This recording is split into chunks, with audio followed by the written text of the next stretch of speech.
So the previous videos that we have in the series have all really looked at how we undertake a trauma table. The purpose of those videos was to demonstrate the procedures for undertaking each of the tests that we have on the trauma table. And a lot of the questions that we get asked by students on clinic is relating to how to undertake the trauma table. But students equally ask us why we undertake the trauma table and what is the significance of the results of each of the tests. Throughout this video, we'll discuss the results of a trauma table and what they might mean. It's important when considering the trauma table to also consider when we've undertaken this trauma table.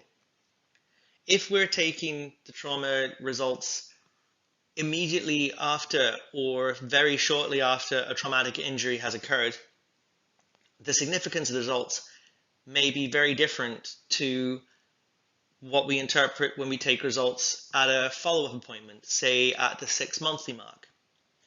And throughout this video, we'll highlight where those differences might occur and what they might mean. For the purpose of this video, we're going to look really at two different times when you record the trauma table. The first is at the 6-monthly review, similar to the previous videos in the series, but we'll also highlight where there might be differences in what they can mean for an immediate assessment when we're undertaking a baseline trauma table. So let's look at direct color first. Really with this, what we're looking for is whether or not the tooth has a normal coloration to it, or if the tooth will appear darker. Now there's three different types of darkening we can see in teeth. We can see a darkening with a grayish hue to it, darkening with a brown or yellowing hue to it, and darkening very rarely where we see kind of a pink showing through on the tooth. In this case, we can see that there's a darkening with a grayish hue to it. And in that case, a grayish hue can often indicate that the nerve of the tooth is necrotic. This would be at the 6-monthly mark. At a baseline appointment, the darkening of the tooth could easily be caused by blood products darkening the dentinal tubules. We would take a note of it, but it wouldn't necessarily indicate pulpal status. Another reason why a tooth might appear darker with a grayish coloration to it would be if there were products of the root canal procedure that have leached into the dentinal tubules, and in this case that would be a tooth that's already undergone an endodontic procedure. The brown or yellowing discoloration will usually be a good sign at the 6-monthly mark or at any of our review appointments that the tooth will still be having some pulpal vitality. The brown or yellowing darkening that we see in a tooth, however, is quite challenging to treat because of this. The reason why we get the brown or yellowing discoloration in a tooth is because reactionary dentin is laid down as a result of the trauma, which causes the pulpal chamber to narrow. This means that we have significantly thicker dentin, and that's what's causing that yellow-brown dentinal shade to show through in the tooth. The final coloration you might see, but is a lot rarer, is in the situation where you have resorption occurring on a tooth. An example of this would be if you have external resorption at the cervical margin. Here you can see darkening of a tooth that's previously had a root canal treatment.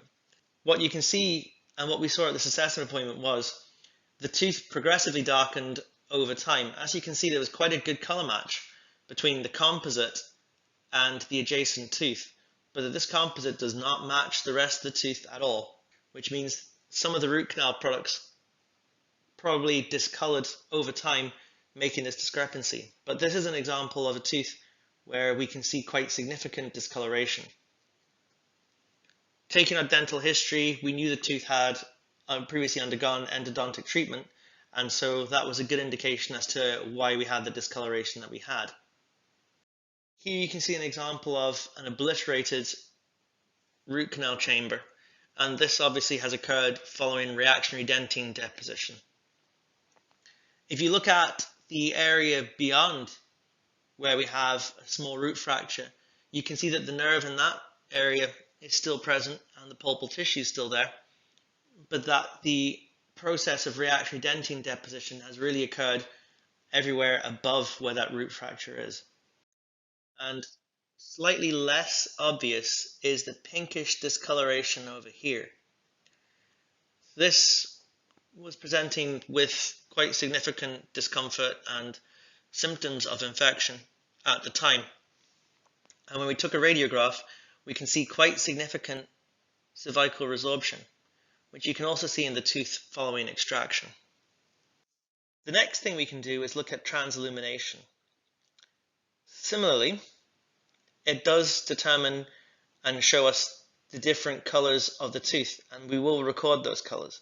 But there is additional information that we might well see when we're doing this. You could see potential craze lines or mini fractures running through the enamel of the tooth, and these should be documented as well. As a side point, you may also determine that there are some caries lesions present that you were previously unaware of. And so it is a very useful diagnostic test for a number of different reasons. Alveolar tenderness can indicate the presence of a dental infection.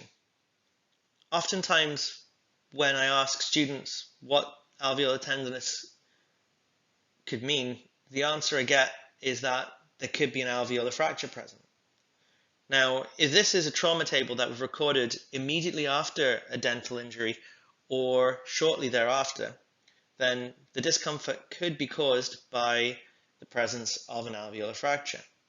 However, if this is a 6-monthly review appointment, the alveolar fracture would have healed by now, and it's highly unlikely that's what would be causing discomfort in the area.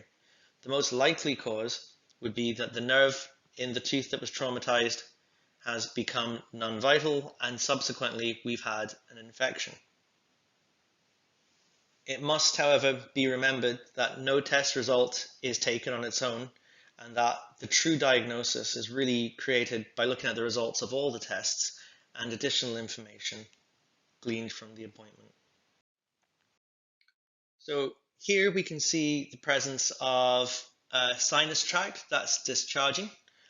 I would also record if there's any swellings that haven't yet developed into a sinus tract, and these will indicate the presence of infection. It's also worth noting whether or not it's an artifactual sinus tract or a draining one. Here we can see the tooth itself, which is a primary tooth that's undergone trauma, has also got significant discoloration associated with it, an open pulp chamber, and if you look at the radiograph, you can see some radiolucency circumscribing the apical region of the root. This is much more difficult to diagnose when looking at primary teeth due to the presence of the permanent teeth overlapping these roots. The results of the percussion test, again, are significant in different ways depending on when you undertake the test. Tenderness to percussion, for example, at the time of an injury, can be the result of a myriad of different factors. It might be that the tooth is tender as it's recently been concussed, or the PDL may be bruised, or in the case of a tooth with an exposed pulp, it would be very tender if you tapped on this. I, of course, wouldn't recommend you undertake a tenderness to percussion test on a tooth with an exposed pulp. At the 6-month recall, for example, though, tenderness to percussion can indicate apical periodontitis. It is, again, however, not a test that you can take the results of on its own, and other factors need to be considered. For example, whether or not the patient is clenching their teeth or engaging in other parafunctional activity. A mobility reading showing abnormal mobility can either indicate that the tooth has no mobility whatsoever or has mobility that's greater than what we would normally expect from a tooth. So increased mobility at the time of an injury or shortly thereafter could indicate the presence of a root fracture, as we can see in this radiograph. Or it could indicate a tooth that has been loosened through dental injuries. For example, a tooth that's been replanted following avulsion, or a tooth that has been extruded. Mobility at a later time, say at our 6-monthly recall, could indicate a healed root fracture in which case we should have indications of that from our previous entries or from our radiographs. Or alternatively, it could indicate that the tooth has loosened as a result of infection. Another thing that we must be aware of at our review appointments is that a tooth can become loose or excessively mobile if the tooth is undergoing resorption. Here we can see a patient who presented to us with excessive mobility on one of the lower incisors.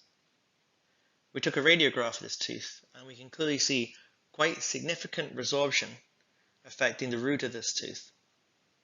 There really is minimal root left of this tooth, which would explain why the tooth was so mobile.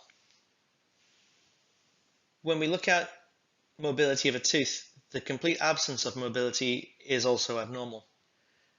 At the time of an injury, this may be accounted for by a lateral luxation injury, where the tooth has now become locked in a different position. However, if there's no mobility at our follow-up appointments, it may well be that this tooth is ankylosing.